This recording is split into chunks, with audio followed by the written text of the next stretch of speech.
नमस्कार, भारत लाइव देख रहे हैं आप। राजनीति क्या है? क्या इसे T20 कहा जा सकता है? क्या इसे वनडे कहा जा सकता है, या फिर ये टेस्ट मैच है? देखिए, राजनीति T20 बहुत सारे लोगों के लिए होता है। जो नए युवा आते हैं उन्हें राजनीति T20 जैसा लगता है, लेकिन उनका हाल पुष्पम प्रिया चौधरी जैसा होता है। जो इसे वनडे समझते हैं वो इस इंतजार में रहते हैं कि अगली अपॉर्चुनिटी किस साल मिलेगी, किस दिन मिलेगी। वो इस इंतजार में बैठे रहते हैं जैसे कि तेजस्वी यादव है। लेकिन राजनीति टेस्ट मैच वास्तविक तौर पर है, और टेस्ट मैच की तरह नीतीश कुमार हो या फिर लालू यादव, वो जानते हैं कि अगली पारी आने वाली है, और जब अगली पारी आती है तो उसमें पिछली पारी की सारी कमियां पूरी कर देते हैं। आपको लगातार भारत लाइव ये बता रहा है कि बिहार में तख्तापलट हो सकता है, लेकिन चूंकि नीतीश कुमार इस बात के लिए पूरी तरह से एडमेंट हो गए हैं कि जो कुछ भी होगा वो एक चुनाव के बाद होगा, यानी मध्यावधि चुनाव बिहार में नीतीश कुमार की तरफ से सत्ताधारी दल के सहयोगी और मुख्यमंत्री वाली पार्टी ये तय कर चुकी है कि उसे पिछले चुनाव में हुई गलतियों को सुधारना है। जीरो पर आउट हो गए थे नीतीश कुमार। कायदे से देखिए तो टेस्ट मैच की पहली पारी होम ग्राउंड और सब कुछ आपके पक्ष में, और पहली ही बॉल फुल टॉस और आप फुल टॉस पे बोल्ड हो जाए। आते वक्त ये जरूर कहिएगा, ये रन आउट ही हो जाए तो आते वक्त ये जरूर कहिएगा कि लगता है मेरे साथ किसी ने धोखा कर दिया है। किसने किया है समझ नहीं आ रहा है।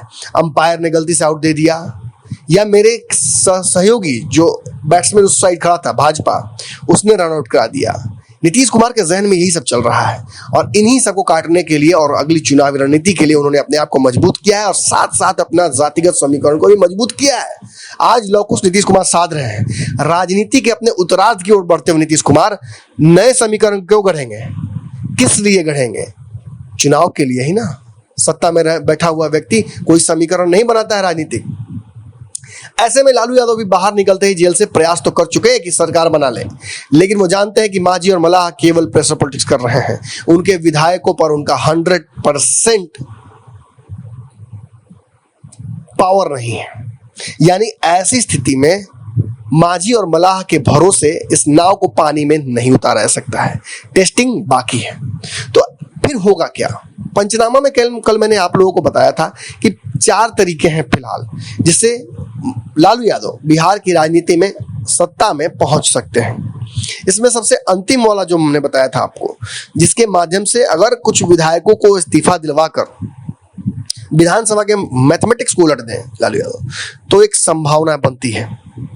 अदरवाइज नीतीश कुमार ने हर एक चाल को, चाहे मांझी का हो, मल्लाह का हो, लालू का हो, भाजपा का हो, सबका एक बैकअप प्लान जरूर बना लिया है। ऐसी स्थिति में बताया जा रहा है कि नीतीश कुमार ने मांझी और मल्लाह के पावर को भी सीज कर दिया है।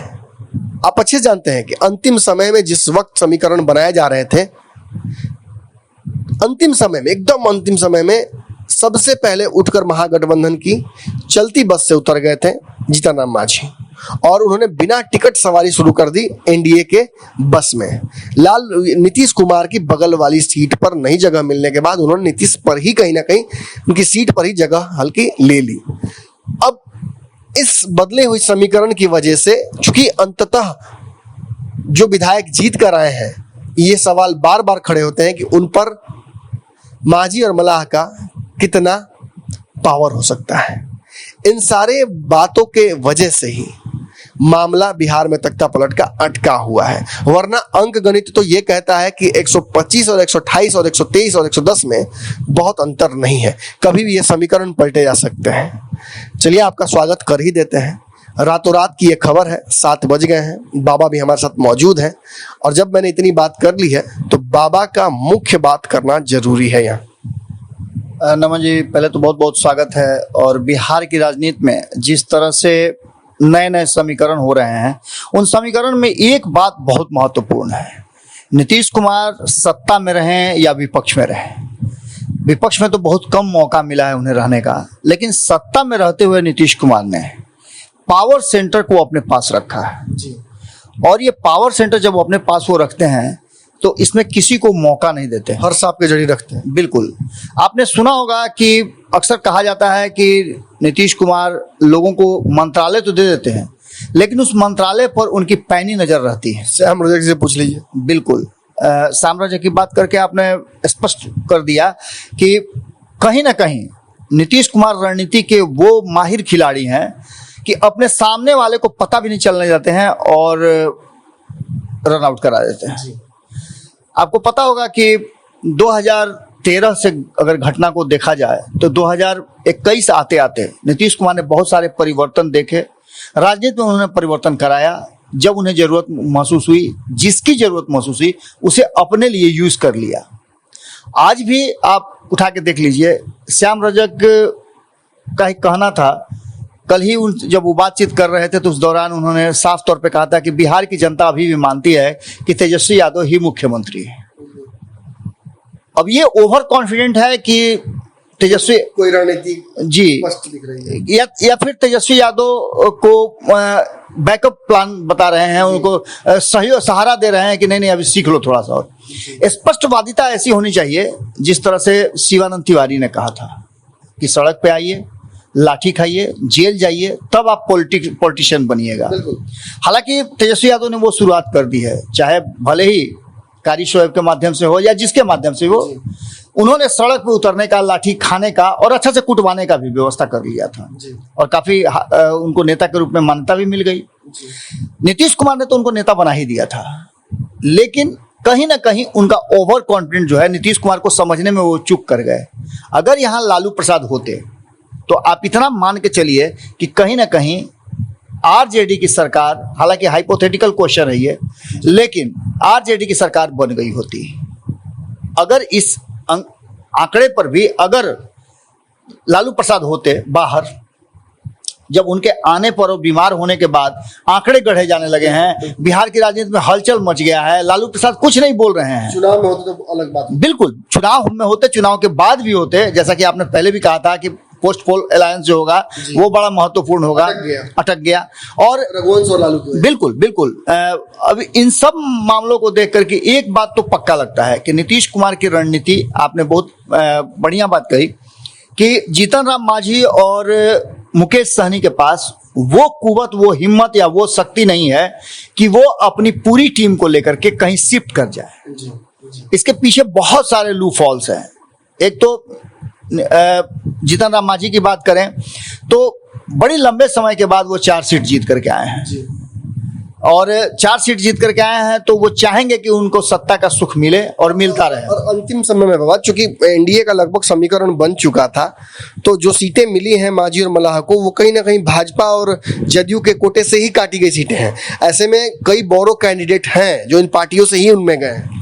सबसे बड़ी बात है कि जीतन राम मांझी कोई बच्चा तो है नहीं, मजे हुए खिलाड़ी हैं और वो जान रहे हैं कि जब भारतीय जनता पार्टी ऐसे बड़े वटवृक्ष को नीतीश कुमार जी हिला डोला कर उसे जड़ में खोद सकते हैं, तो जीतन राम मांझी किस गली में है। बिल्कुल, मुकेश सहनी को बुला करके शायद वही बातें वो समझा रहे थे।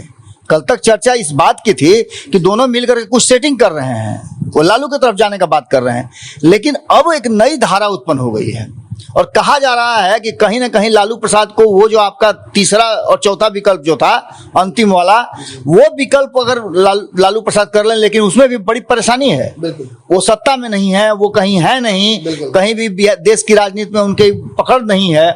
सिर्फ बिहार में होने से और लालू प्रसाद के अस्वस्थ होने के बाद अगर ये हम लोग कयास लगा लें कि बहुत बड़ा कोई परिवर्तन हो जाएगा बिहार की राजनीति में, तो ऐसा दूर दूर तक नजर नहीं आता है। तेजस्वी यादव जमीन पे नहीं है।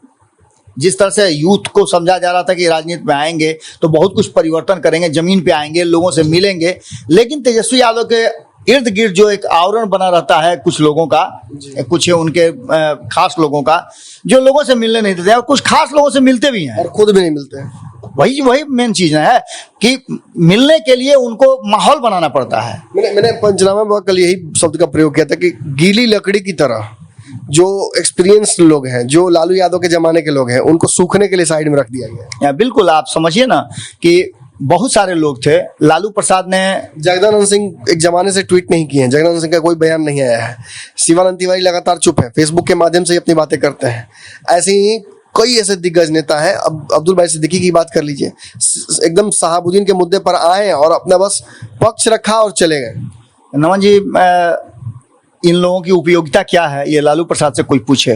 बंगाल में इन्हीं दोनों को, श्याम रजक को और अब्दुल बारी सिद्दीकी को प्रभार दिया गया था कि जाकर के बंगाल में प्रोग्राम सेट करें। वो जानते थे लालू प्रसाद कि मेरे मन मिजाज के लोग हैं, हमारी राजनीति को जानते हैं, और नहीं तो अगर कहीं तेजस्वी यादव होते तो दिल्ली की तरह वो सेटिंग गेटिंग करने लगते और सीट मांगने लगते। समावेश की राजनीति करनी होगी। लगातार पिछले 2-3 सालों से मैं भी देख रहा हूँ तेजस्वी यादव समावेश की बात नहीं करते।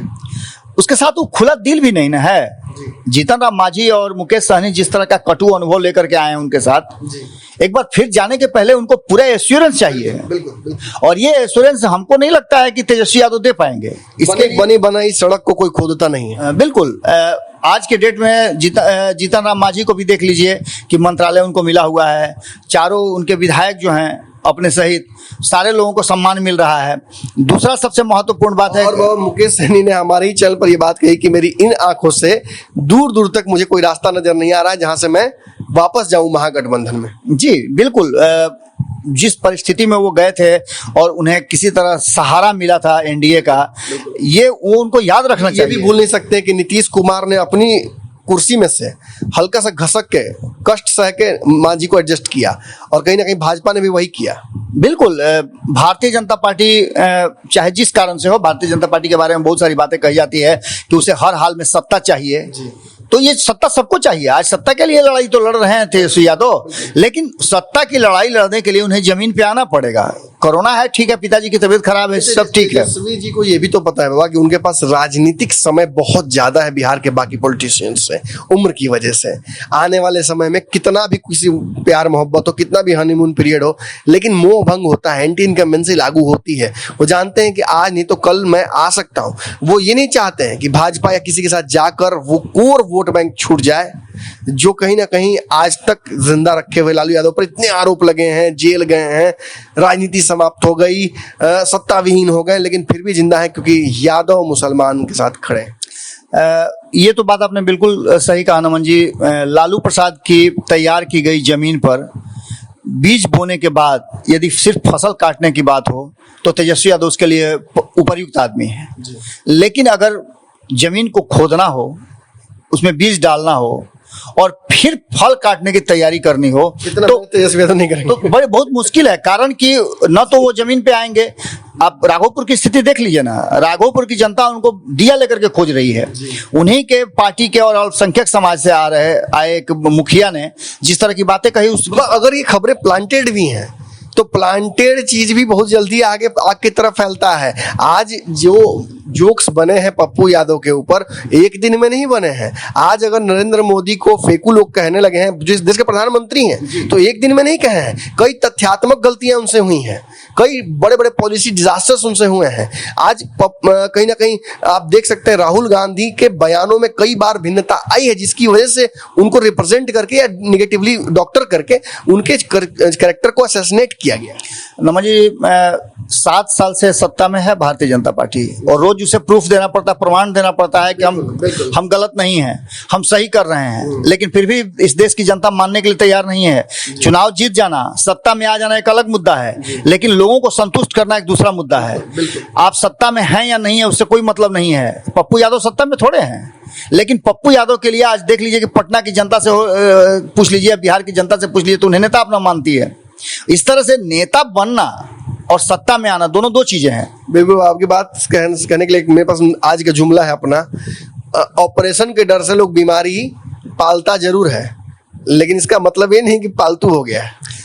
डॉक्टर के रूप में अगर देखा जाए तो बिहार की राजनीति में 2 बड़े सिद्धहस्त डॉक्टर, एक लालू प्रसाद और एक नीतीश कुमार, दोनों ने किसी को बीच में घुसने नहीं दिया और दोनों ने अपना एक छत्र राज किया। सर्जरी के मास्टर है। बिल्कुल। लालू प्रसाद अब उस अवस्था में नहीं है कि वो सर्जरी करें, लेकिन नीतीश कुमार अभी भी सर्जरी करने की स्थिति में है। अभी भी उनके हाथ में वो हुनर है कि पेट में कैंची नहीं छोड़ेंगे। और ये बात तेजस्वी यादव को समझनी पड़ेगी। सदन में बच्चा की तरह खिलाते हैं नीतीश कुमार जब तेजस्वी यादव को, और अंत में ये भी कहते हैं कि जिस समय मैं राजनीति शुरू कर रहा था उस समय तुम गोद में भी नहीं आए थे। तो आप इससे अंदाजा लगा लीजिए कि वो क्या कहते हैं। राजनीति में जो बातें हैं उसके संकेत बहुत जबरदस्त होते हैं और संकेत निश्चित रूप से उन लोगों को समझना चाहिए जो तेजस्वी यादव के अगल बगल में हैं और चाह करके भी तेजस्वी यादव के सब कुछ होते हुए भी तेजस्वी यादव को कुर्सी तक नहीं ले जाने का जिम्मेवार अगर कोई है तो उनके इर्द गिर्द खड़े लोग हैं।